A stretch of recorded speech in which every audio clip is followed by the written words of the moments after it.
All right, welcome back to the listener's commentary on the Gospel of Matthew. In this recording, we're going to be looking at Matthew chapter 2, verses 1 through 23. And to set that in context, chapter 1 left off with Mary early in her pregnancy and Joseph needing some angelic encouragement to opt into God's plan to marry her and to raise this baby as his own. And so chapter 1 ends with Joseph giving this baby the name that the angel told him to, the name Jesus, meaning God saves. Now, as chapter 2 opens, we've moved ahead actually a year and a half, couple of years. Mary's baby boy is now a toddler, and Herod seeks to kill him.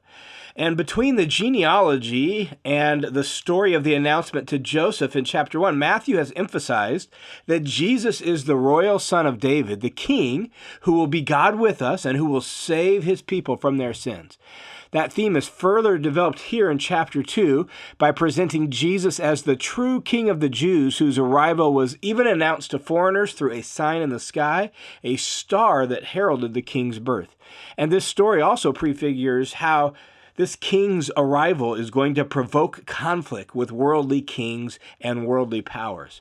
And so chapter 2 picks up like this. Now, after Jesus was born in Bethlehem of Judea. Bethlehem is located about 5 miles south of Jerusalem. It is a small little village. Jerusalem is the Jewish capital, large city. But Bethlehem is a small village, but it's also of significance because it's the village where the greatest king of Israel's past, King David, was from. And that's why it's so important. And the genealogy of Joseph in chapter 1 has shown us that he's of David's line.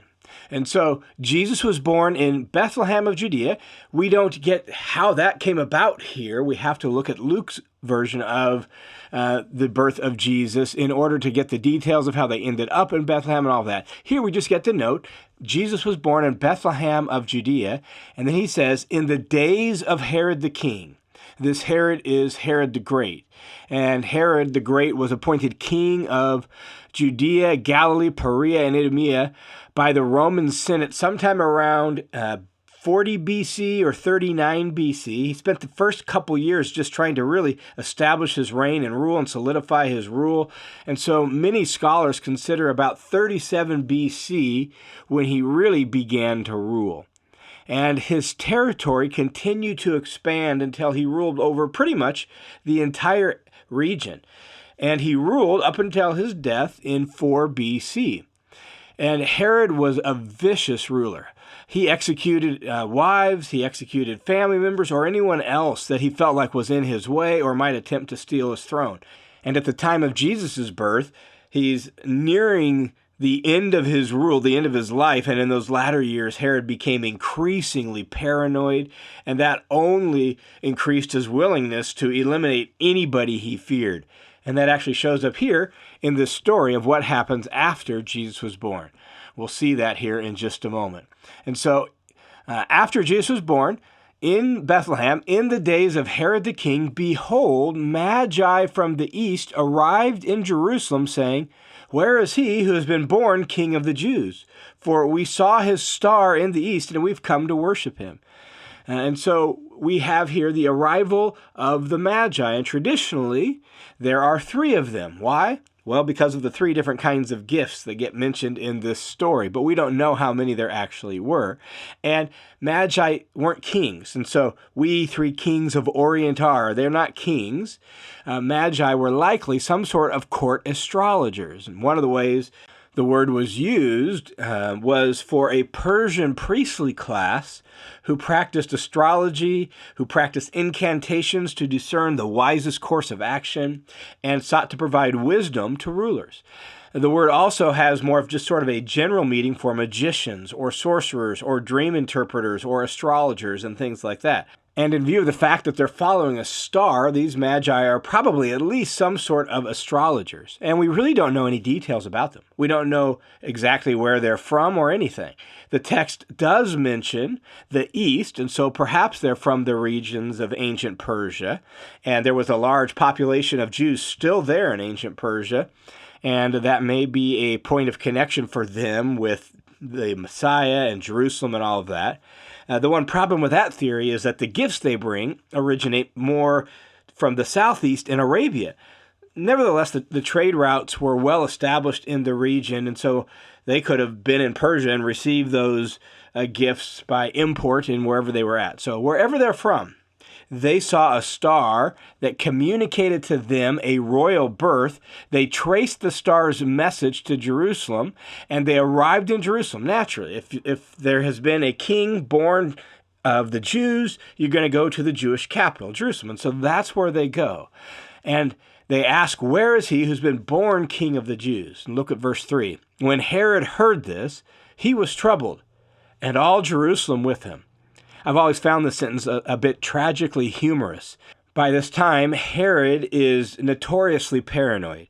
He even recently killed 2 of his own sons because he thought they might try to steal his throne. And so the birth of a new king, like people like court astrologers from some far lands coming because they've seen a portent in the sky, Herod's going to take such a claim with deadly seriousness. And all Jerusalem knows this, and so they're afraid of what Herod might do. And gathering together all the chief priests and scribes of the people, he, that is Herod, inquired of them where the Messiah was to be born. At this time period in Jewish history, messianic fervor is high. As one scholar puts it, the Jews in this time existed in a mood of rebellion. They want to throw off the shackles of their Roman overlords, and so there's this high messianic fever. And so a star is a noteworthy portent that indeed this baby might be important. It might even be the Messiah. And so Herod needs to investigate these matters, and he calls in those who might know where the Messiah was supposed to be born. And they said to him, verse 5, in Bethlehem of Judea, for this is what has been written by the prophet. And so they announce that the Messiah is supposed to be born in Bethlehem, and they're going to base that on a well-known promise from the prophet Micah. Look at verse 6. And you, Bethlehem, land of Judah, are by no means least among the leaders of Judah, for from you will come forth a ruler who will shepherd my people Israel. These words are from Micah chapter 5, verse 2, and it's a well-known promise about where the Messiah would be born. As the verse notes, Bethlehem wasn't big or important, but it was where the greatest king of the Jews in the past had come from, King David, and so it will be also the birthplace of the greatest king to come, the Messiah.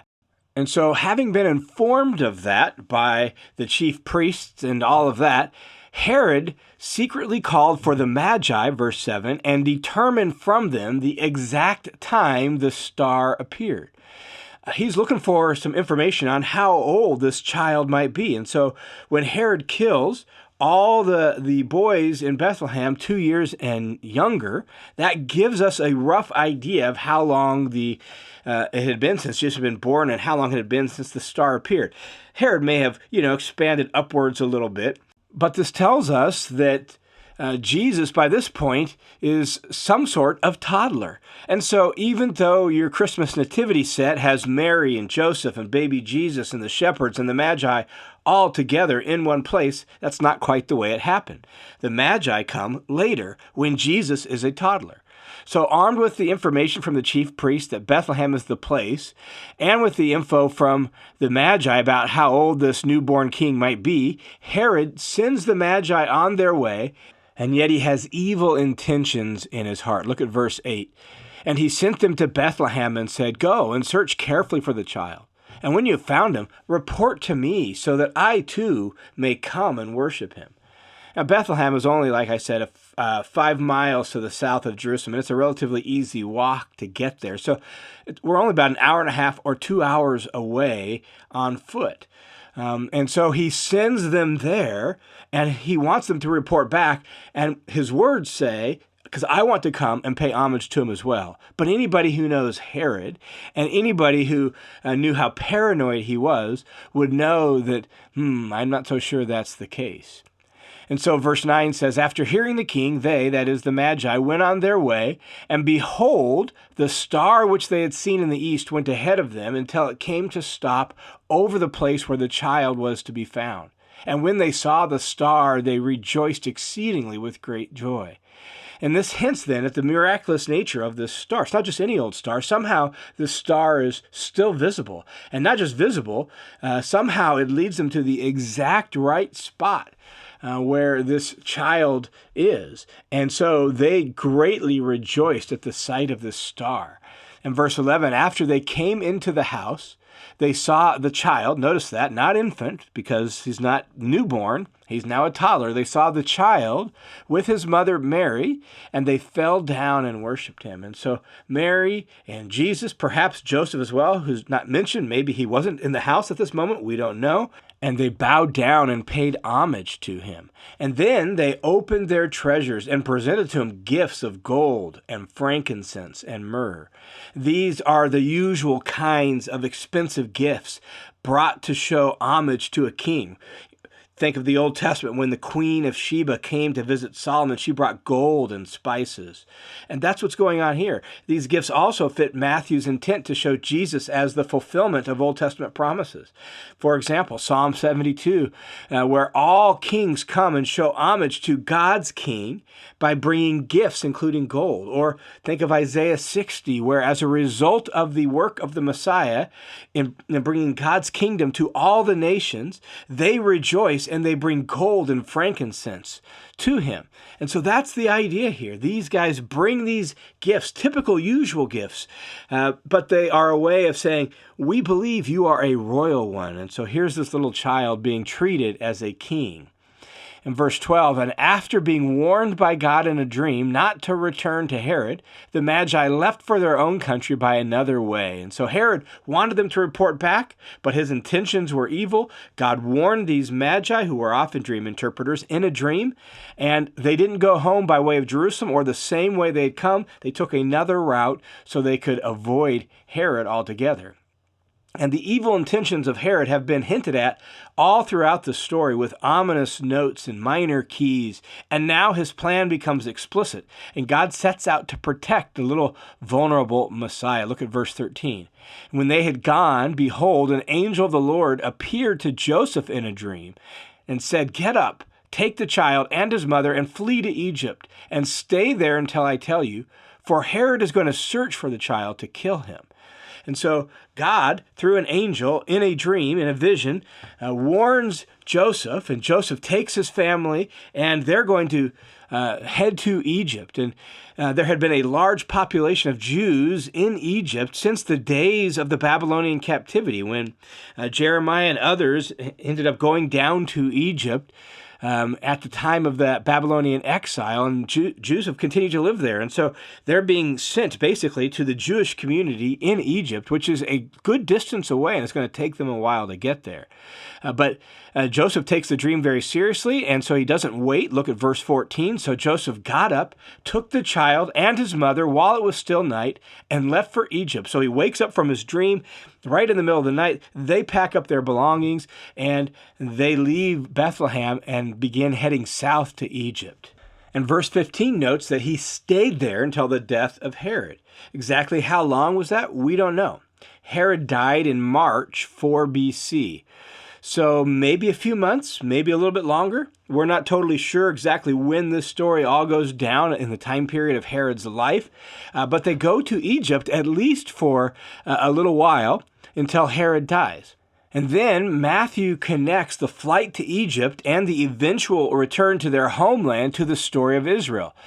Look at the second half of verse 15, where Matthew says, this happened so that what had been spoken by the Lord through the prophet would be fulfilled. Out of Egypt I called my son.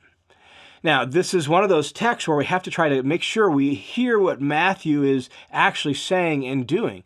Because when you go back and read where this quote comes from, it's not about the Messiah, it's about Israel. This quote is from Hosea 11, verse 1. In fact, all of the quotes in Matthew's first couple chapters, what they do is they connect the story of Jesus to the larger story of Israel and to God's promises to Israel. And that's the case here.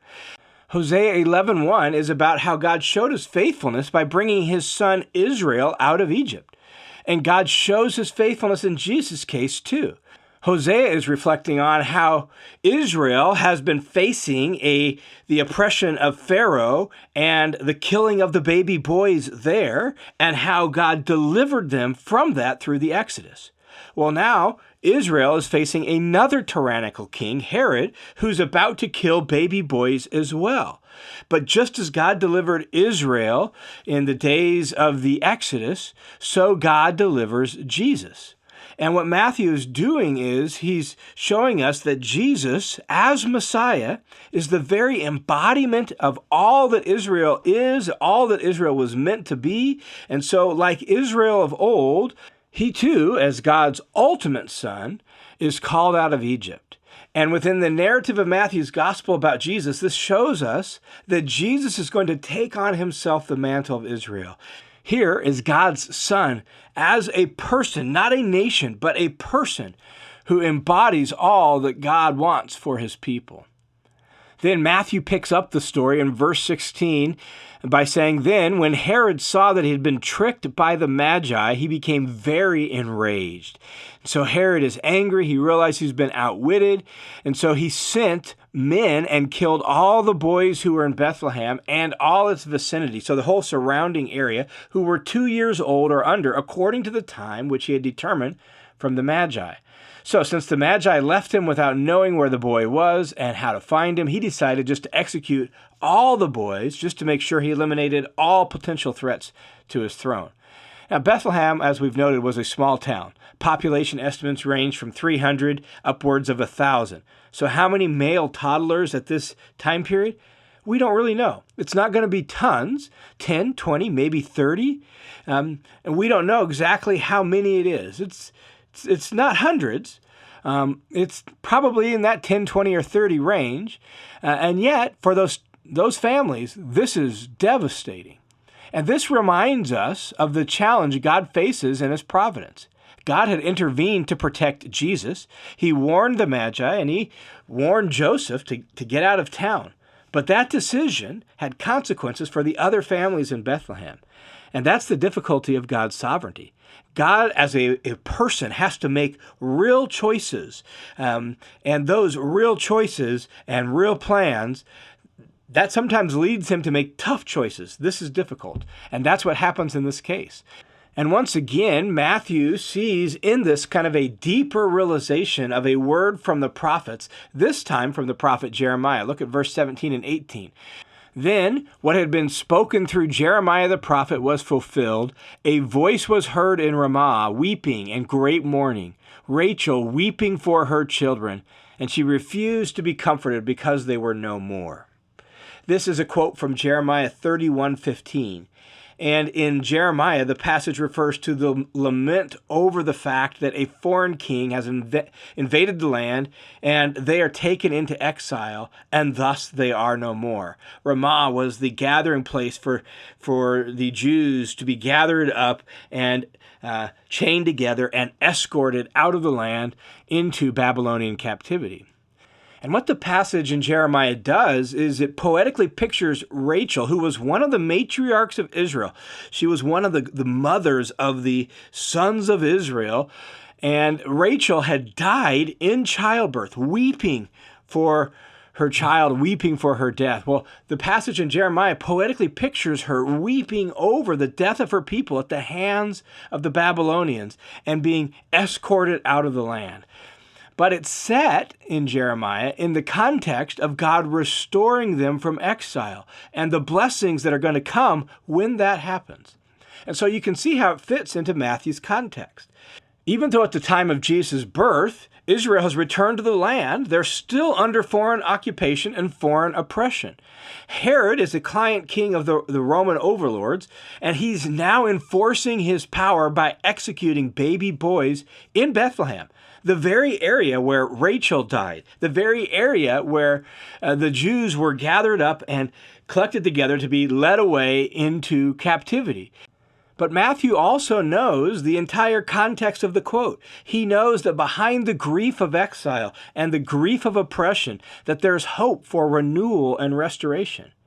And Matthew believes that this little boy is the rightful king who's going to bring all of those hopes to pass. And so he quotes this text here and says that this is ultimately finding its fulfillment in this moment with this king who's going to be the one to bring restoration and renewal to God's people.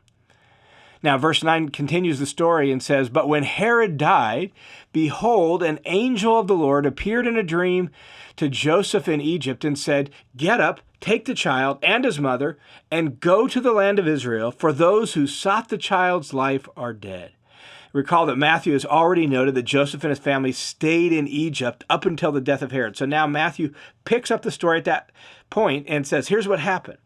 God informed Joseph of Herod's death through a dream and tells them to return back to their land. And so verse 21, Joseph got up, took the child and his mother, and came into the land of Israel. So they traveled back north out of Egypt into Israel. But, verse 22, when he, Joseph, heard that Archelaus was reigning over Judea in place of his father Herod, he was afraid to go there.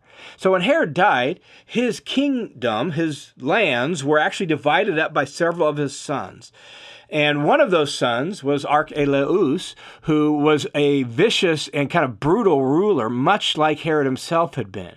And so Joseph does not want to go to Judea, where Bethlehem is. He decides to go somewhere else. In fact, God actually instructs him to go somewhere else. Look at the rest of verse 22 and verse 23. Then, after being warned by God in a dream, he left for the regions of Galilee and came and settled in a city called Nazareth. And so, instead of settling in Judea and in Bethlehem, they go all the way to the north, to Galilee and to Nazareth. Now, we know from Luke's account that that's actually where they came from, that they were in Nazareth. They traveled to Bethlehem, and so they've returned back to where they were living before the birth of Jesus. And Nazareth is a small little town about 80 or 90 miles north of Bethlehem. The town itself sat up on a hill overlooking a valley where a number of important Old Testament events took place, and yet the town itself was insignificant and unimportant. Its position on that hill kind of kept it isolated from the surrounding area, and that may actually have been intentional. It seems like it was a fairly conservative place. And even though it was kind of isolated up on this hill, it was only a few miles from a major Greco-Roman city, the city of Sepphoris.